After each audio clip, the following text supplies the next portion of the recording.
Nasihat pernikahan. Assalamualaikum warahmatullahi wabarakatuh. Alhamdulillah ahallan nikah wa harrama syifa. Asyhadu an la ilaha illallah wa asyhadu anna Muhammadan abduhu wa rasuluh. Allahumma salli ala sayyidina Muhammad sayyidil mursalin wa ala alihi wa sahbihi ajma'in. Qala Allah ta'ala fi kitabihil karim, a'udzu billahi minasy syaithanir rajim. Bismillahirrahmanirrahim. Wa min ayatihi an khalaqalakum min anfusikum azwaja litaskunu ilaiha wa ja'ala bainakum mawaddatan wa rahmah. Inna fi dzalika laayatil liqaumin yatafakkarun. Shadaqallahul azim. Ananda kedua mempelai, pagi ini adalah pagi yang akan menjadi sejarah, yang akan menjadi pagi yang paling berkesan dalam kehidupan kalian berdua. Dengan izin Allah Subhanahu wa ta'ala, ridhonya kedua orang tua, dan insya Allah dukungan dari yang hadir pada kesempatan ini, kalian akan melaksanakan sebuah perjanjian yang sangat istimewa, sebuah perjanjian yang sangat suci dan mulia, yaitu akad nikah. Islam menempatkan nikah sebagai sesuatu yang agung dan mulia, karena nikah adalah sebagian dari sunnah Rasulullah SAW dan juga sunnah-sunnah para nabi Rasul Allah yang terdahulu. Nabi Muhammad SAW menyatakan nikah menjadi penyelamat separuh iman. Bagi kita sebagai muslim, nikah adalah bagian dari ibadah kita kepada Allah Subhanahu wa ta'ala. Laksanakanlah nikah oleh kalian pernikahan ini dengan penuh keikhlasan, karena semata-mata mengharapkan ridho Allah Subhanahu wa ta'ala. Perjanjian nikah di dalam Al-Quran disebut dengan kata mitsaqon ghalidha, yaitu sebuah perjanjian yang suci sekaligus perjanjian yang berat. Nikah dalam Islam tidak hanya menghalalkan perbuatan yang semula haram, tapi nikah juga bisa mengharamkan yang semulanya halal. Di satu sisi, nikah dapat melahirkan sejumlah kebebasan yang tidak diperoleh sebelum akad nikah, tapi dalam waktu yang sama nikah pun melahirkan sejumlah keterikatan dan keterbatasan. Nikah dapat melahirkan sejumlah hak. Pria atau wanita punya hak-hak tertentu jika mereka menjadi suami istri. Begitu juga jangan lupakan nikah melahirkan sejumlah kewajiban. Biasanya sebuah rumah tangga menjadi tidak harmonis kalau istri atau suami cuman bisa menuntut hak, tapi tidak pandai melaksanakan kewajiban dengan sungguh-sungguh. Oleh karena itu, laksanakanlah oleh kalian kewajiban sebagai suami, kewajiban sebagai istri dengan penuh kesungguhan dan sekaligus ketulusan, supaya semua proses membangun rumah tangga menjadi bagian dari ibadah kita kepada Allah Subhanahu wa ta'ala. Beberapa kali Al-Quran memberikan gambaran tentang keluarga yang ideal, antara lain tercantum dalam doa ibadur rahman dalam surat Al-Furqan, dan baik menjadi doa untuk kalian berdua. Rabbana hablana min azwajina wa dzurriyyatina qurrata a'yun waj'alna lil muttaqina imama. Rumah tangga yang ideal adalah rumah tangga yang istri atau suami dan kelak keturunannya menjadi sejuk dipandang mata, menjadi sosok pribadi yang menyenangkan dan mengesankan. Berikan yang terbaik kepada istri berikan yang terbaik kepada suami, walaupun ia tidak memberikan yang terbaik kepada diri kita. Sampaikan ujaran-ujaran yang menyenangkan, membahagiakan, menenangkan, tentu tanpa kebohongan. Hindari ujaran-ujaran yang dapat menyakitkan dan menyinggung perasaan. Rumah tangga akan semakin harmonis apabila suami atau istri dan kelak keturunan memiliki semangat kompetitif dalam ketakwaan lil muttaqina imamah. Dan rumah tangga akan semakin nikmat juga berkah apabila rumah tempat tinggal kita diisi dengan keterbukaan, saling percaya, saling menyemangati antara suami atau istri. Rumah tidak akan berkah jika di dalamnya banyak pertengkaran. Rumah tangga tidak akan berkah kalau di dalamnya banyak kepalsuan. Rumah tidak akan berkah jika di dalamnya tidak ada kejujuran.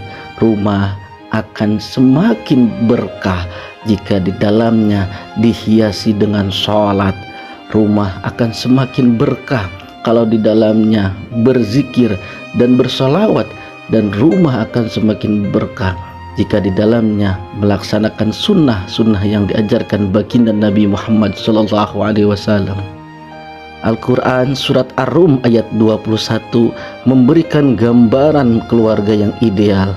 Keluarga yang ideal itu apabila di tengah keluarga tersebut tercipta sakinah, mawaddah, warahmah, rumah tangga yang tentram, tenang, damai, dan terjalin cinta kasih. Kalian mempunyai kewajiban untuk merawat, melestarikan, dan meningkatkan kualitas cinta kalian. Cinta kalian sebagai suami atau istri harus lebih dari sebelum kalian menjadi suami istri. Orang sering mengatakan dengan cinta yang ruwet terasa ringan, bahkan dengan cinta yang jauh terasa dekat. Harta penting dalam membangun rumah tangga, sebab muslim yang baik adalah muslim yang selalu berbagi dengan orang lain. Kecantikan atau ketampanan harus kalian jaga dan kalian pelihara untuk istri atau untuk suami. Oleh karena itu, tumbuhkanlah dan budayakanlah di antara kalian semangat ta'awun, kreatif bagaimana suami bisa menolong meringankan istri, kreatif bagaimana istri bisa menyenangkan suami dan meningkatkan kualitas keimanan suaminya. Dan jangan lupa kalian juga harus siap menerima realitas. Istri manusia biasa, suami pun manusia biasa. Pasti ada sejumlah kekurangan. Istri kita tidak akan sesoleh Khadijah binti Khuwailid, suami kita tidak akan sesoleh Ali bin Abi Thalib. Maka lengkapilah, sempurnakanlah kekurangan yang ada pada suami atau istri dengan kelebihan yang ada pada diri kalian masing-masing. Jangan suka mengingat-ingat kesalahan suami atau istri. Perilaku itu dapat membuat keretakan dalam berumah tangga. Jangan lupakan jasa kebaikan istri atau suami. Rasulullah SAW berpesan, khairukum linisaihi, khairukum li ahlihi, wa ana khairukum li ahli. Sebaik-baik kalian adalah yang paling baik terhadap istrinya. Sebaik-baiknya kalian adalah yang paling baik terhadap keluarganya. Dan aku Rasulullah adalah orang yang terbaik untuk keluargaku. Suami yang baik selain rajin ibadah, tapi juga memberikan perhatian, kenyamanan kepada istrinya. Wala tudoruhunna litudayyiku alaihinna. Jangan kau bikin sulit istrimu, jangan kau bikin derita istrimu. Ini pesan Al-Quran kepada setiap pria atau suami. Sahabat bercerita kepada Nabi Muhammad SAW tentang seorang wanita yang rajin sholat dan rajin puasa. Ketika disebut nama dan alamatnya, Nabi berkata, kalau kalian ingin tahu wanita yang diharamkan masuk ke dalam surga, wanita itu adalah yang kalian sebutkan tadi. Sahabat bertanya, ya Rasulullah, bukankah ia rajin sholat dan puasa? Kenapa dia diharamkan masuk ke dalam surga? Nabi menjawab, saya tahu perempuan itu rajin sholat, perempuan itu rajin berpuasa, Tapi sayang, dia sosok istri yang banyak bohong atau mengkhianati suaminya. Ananda, keselamatan seorang wanita tidak hanya ditentukan oleh rajinnya sholat saja, melainkan ditentukan oleh sikap kesehariannya kepada suaminya. Agama mengajarkan bahwasanya dusta itu dosa.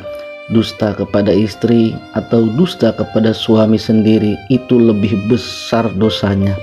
Membuka aib orang lain itu dosa. Membuka aib atau membuka suami itu pun lebih besar dosanya. Begitu sebaliknya, berbuat baik kepada orang lain itu berpahala. Berbuat baik kepada suami atau istri itu lebih besar pahalanya. Kawal rumah tangga kalian dengan saling mendoakan antara suami atau istri di atas sejadah. Ketika kalian berdoa, meminta ampunan, sertakan nama istri atau nama suami. Doa adalah senjata paling ampuh, terutama doa suami kepada istrinya dan doa istri kepada suaminya. Namun demikian Ananda, rumah tangga adalah bagian dari kehidupan duniawi yang serba fana. Kehidupan duniawi tidak hanya diwarnai oleh senyuman. Jalan yang dilalui sering tidak indah, tidak bagus, tidak sesuai harapan. Kalian harus siap menerima berbagai macam ujian. Kesuksesan rumah tangga sangat bergantung kepada kemampuan kalian dalam menghadapi, menyikapi ujian demi ujian itu. Jika suatu saat kalian dihadapkan dengan ujian yang sangat pahit dan berat, segera lakukan introspeksi. Sebab ternyata kegagalan, penderitaan, musibah sering-sering disebabkan karena kesalahan kita. Sadar akan kekurangan diri adalah langkah pertama dalam memperbaiki diri. Orang yang tidak pernah sadar akan kekurangan dirinya biasanya sulit diperbaiki. Dirinya merasa sudah sempurna, tidak perlu diperbaiki. Jika suatu saat kalian dihadapkan dengan ujian yang berat, jangan berputus asa. Masih ada Allah Subhanahu wa ta'ala yang maha perkasa. Masih ada Allah yang maha kuasa. Nabi Muhammad SAW bersabda, ketika bahtera rumah tangga dihadang oleh ujian dan gelombang kehidupan yang berat, beliau menyatakan, bangunkanlah istrimu di penghujung malam dengan penuh kasih sayang. Bangunkanlah suamimu di penghujung malam dengan penuh kasih sayang. Suami istri bangun sholat malam, berzikir, berdoa, berserah diri kepada Allah Subhanahu wa ta'ala. Nyatakan oleh kalian, hasbunallah wa ni'mal wakil. Cukuplah Allah menjadi penolong kami dan Allah adalah sebaik-baiknya pelindung. Allah Subhanahu wa ta'ala dalam hadis qudsinya, aku malu kalau tidak mengabulkan munajat mereka. Serahkan kesulitan kalian kepada Allah Subhanahu wa ta'ala sebelum kalian menyerahkan kepada orang lain yang belum tentu menolong kalian. Yang terakhir, kunci dalam meraih kebahagiaan di dunia dan akhirat yaitu birrul walidain. Kalian harus tetap khidmat dan hormat kepada kedua orang tua.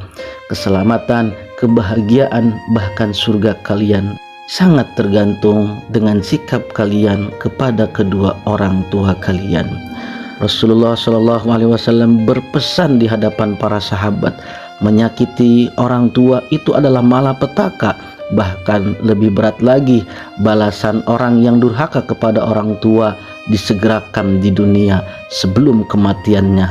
Bentuknya tentu bermacam-macam, seperti disempitkan jalan rezeki, dijauhkan dari keberkahan, diliputi berbagai petaka serta kesedihan dan sebagainya. Allah akan menyegerakan balasan tersebut kepada pelakunya di dunia sebelum kematiannya. Tidak ada kesuksesan, tidak pernah ada kebahagiaan, tidak ada keberkahan, bahkan tidak ada surga bagi mereka yang kerjanya menyakiti kedua orang tuanya. Sembahlah Allah Subhanahu wa ta'ala, jangan menyekutukan Allah. Berkhidmatlah dan hormatlah kepada kedua orang tua. Insya Allah kalian akan memperoleh kenikmatan sesuai yang dijanjikan oleh Allah Subhanahu wa ta'ala. Kalian bahagia, orang tua kalian pun ikut berbahagia. Kalian menderita, orang tua kalian pun ikut merasa menderita. Barakallahu laka wa baraka alaikuma wa jama'a bainakuma fil khair. Wassalamualaikum warahmatullahi wabarakatuh.